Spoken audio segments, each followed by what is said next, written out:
Welcome to my channel. ఈరోజు మన recipe వచ్చేసండి ఎంతో టేస్టీగా సింపుల్గా చికెన్ ఫ్రై అనేది ప్రిపేర్ చేసుకుందామండి.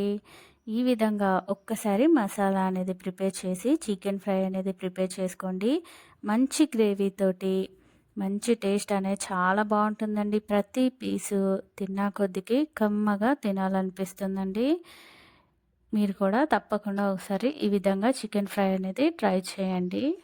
మనం చికెన్ ఫ్రై ప్రిపేర్ చేసుకోవడానికి ముందుగా ఇలా స్టవ్ పైన ఒక కడాయి పెట్టేసుకొని దీంట్లోనే ఇప్పుడు ఒక 4 టేబుల్ స్పూన్ ఆయిల్ యాడ్ చేసుకొని సన్నగా తరుక్కున్న ఆనియన్స్ అనేది ఒక కప్పు యాడ్ చేసుకున్నానండి.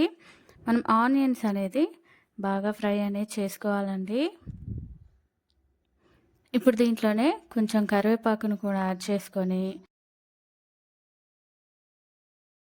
సన్నగా చీల్చుకున్న కొన్ని పచ్చిమిర్చి ముక్కలు అలాగే కొంచెం పసుపును కూడా యాడ్ చేసుకొని మనం ఆనియన్స్ అనేది బ్రౌన్ కలర్ వచ్చే వరకు అనేది మనం ఫ్రై చేసుకోవాలండి. ఇప్పుడు దీంట్లోనే ఒక 1 టేబుల్ స్పూన్ అల్లం వెల్లుల్లి పేస్ట్ కూడా యాడ్ చేసుకొని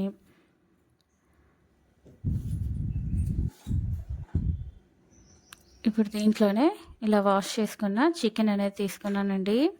చికెన్ అనేది కూడా యాడ్ చేసుకొని చికెన్లోని వాటర్ అంతా పోయి పచ్చి వాసన పోయే వరకు మనం చికెన్ అనేది మూత పెట్టి మగ్గించుకోవాలండి. చూడండి, ఈలోపు మసాలా ప్రిపేర్ చేసుకోవడానికి మిక్సీ జార్ తీసుకొని దాంట్లోనే మిరియాలు అలాగే కొంచెం దాల్చిన చెక్క, ఒక 1/2 టేబుల్ స్పూన్ జీలకర్ర, అలాగే ఎండు కొబ్బరి ముక్కలు ఒక 2-3 తీసుకొని ఇప్పుడు దాంట్లోనే కొన్ని కాజు పలుకులను కూడా యాడ్ చేసుకుందామండి. అలాగే కొంచెం ఒక 4-5 వెల్లుల్లి రెబ్బలు, అలాగే ఒక 1 టేబుల్ స్పూన్ ధనియాలు కూడా యాడ్ చేసుకొని మనం దీన్ని ఫైన్గా పౌడర్ అనేది చేసుకోవాలండి. చూడండి, ఈ విధంగా పౌడర్ అనేది చేసి తీసుకున్నానండి. ఈలోపు మన చికెన్లోని వాటర్ అంతా పోయి చికెన్ కూడా చూడండి చక్కగా మగ్గిపోయింది.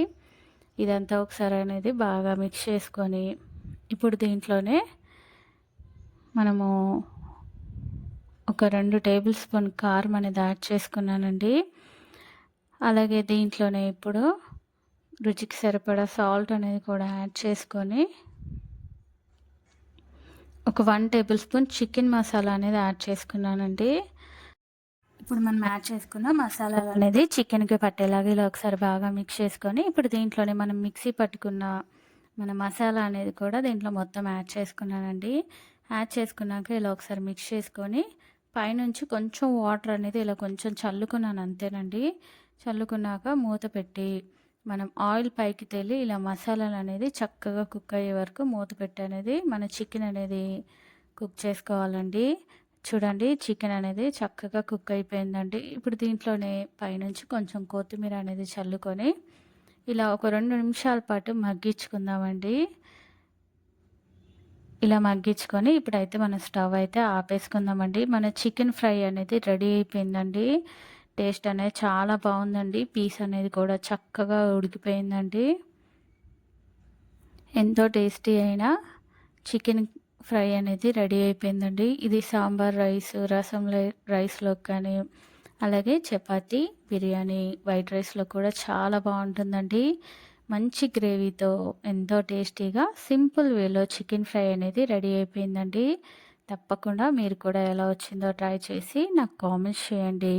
అలాగే ప్లీజ్ లైక్ చేయండి. నా మరిన్ని వీడియోస్ కోసం ప్లీజ్ మన ఛానల్ని సబ్స్క్రైబ్ చేయండి, షేర్ చేయండి.